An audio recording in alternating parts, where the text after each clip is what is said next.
সেনাপ্রধানের দিক থেকে মূল ভেটোটা ছিল যে ডক্টর মোহাম্মদ ইউনূস কেন, why not any other person. Doctor Mohammad ইউনূসের নামে মামলা আছে, তিনি একজন কনভিক্টেড পার্সন। একজন কনভিক্টেড পার্সন আসলে কিভাবে একটা দেশের প্রধান উপদেষ্টা হতে পারে?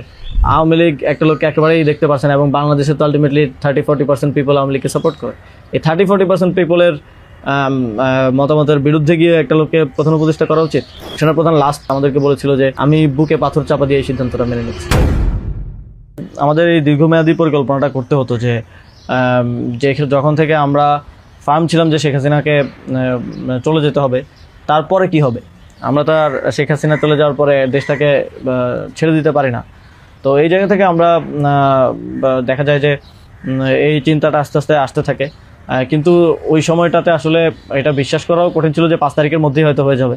আমাদের তো এমনকি সশস্ত্র অভ্যুত্থানের প্রস্তুতিও ছিল। 5 তারিখ যদি আমরা সফল না হতাম, হয়তো আমরা অস্ত্র তুলে নেওয়ার ঘোষণা দিতাম, এবং নাইট বাই ভিডিও বার তো রেডি রেখেছিল, আমিও কি ঘোষণা দিব সেটাও রেডি ছিল।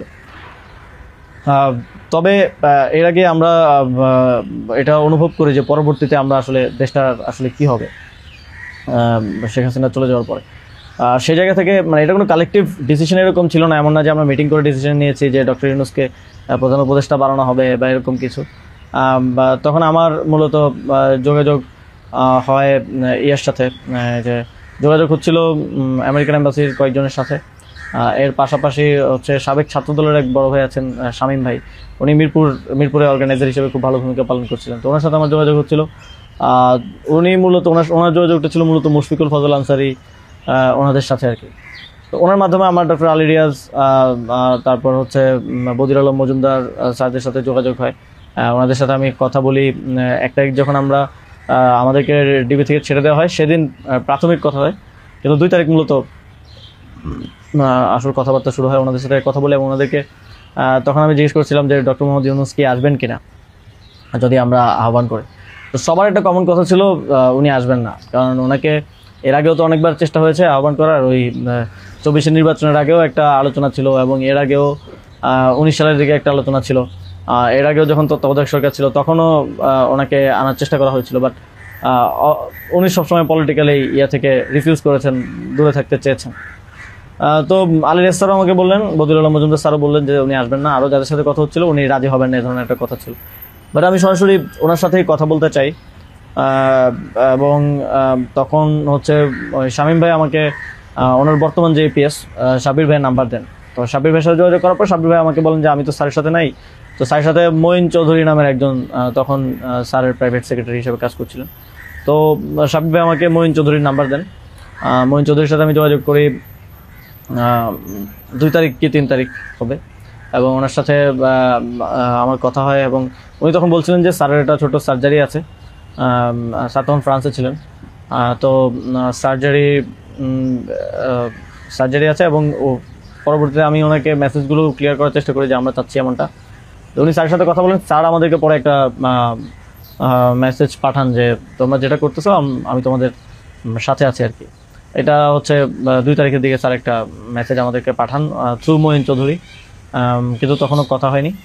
স্যারের সাথে আমার প্রথম কথা হচ্ছে, মানে আমি বারবার ইনসিস্ট করছিলাম সরাসরি কথা বলতে, কারণ সবাই অনুৎসাহিত করতেছে যে স্যার আসবেন না, আদার অপশনস দেখার জন্য, প্রধান উপদেষ্টা হিসেবে অন্য কাউকে দেখার জন্য অনেক নামও আসতেছিল, অনেক নামও সাজেশন আসতেছিল।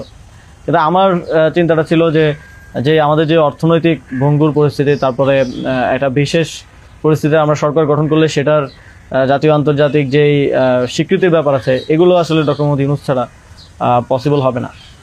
তো সেই জায়গা থেকে আমি বারবার যোগাযোগ করার চেষ্টা করি। পরে মঈন চৌধুরী স্যারের সাথে আমাকে কথা বলিয়ে দেন।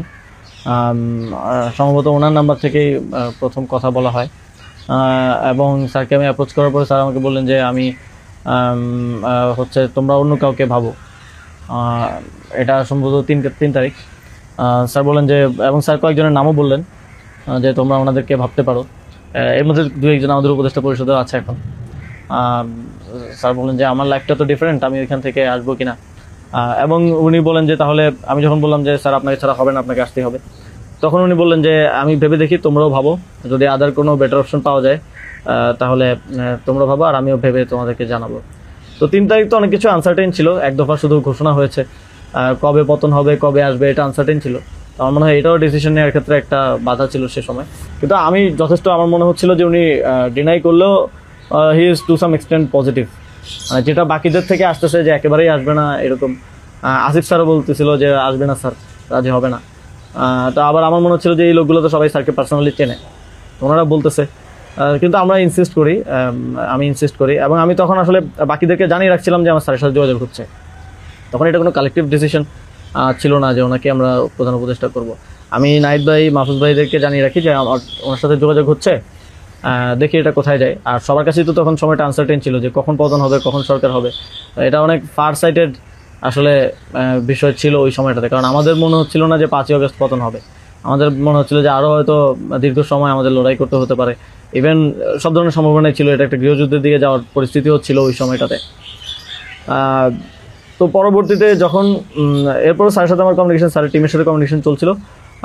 5 তারিখ মূলত স্যারের সাথে আবার কথা হয়। মহিন চৌধুরীর সাথে রেগুলারই কথা হচ্ছিল, প্রতিদিন 2-3 বার কলে কথা বলছিলাম। 5 তারিখ স্যার যখন সার্জারিতে ঢুকবেন, ঢোকার আগে হচ্ছে কথা হয়, যখন শেখ হাসিনা পালিয়ে গেল সন্ধ্যায় আমরা চ্যানেল 24-এর অফিসে। তখন আমি স্যারের সাথে কথা বলতে চাই যে এখন তো পতন হয়ে গেছে, এখন একটা ডিসিশনে আসতে হবে।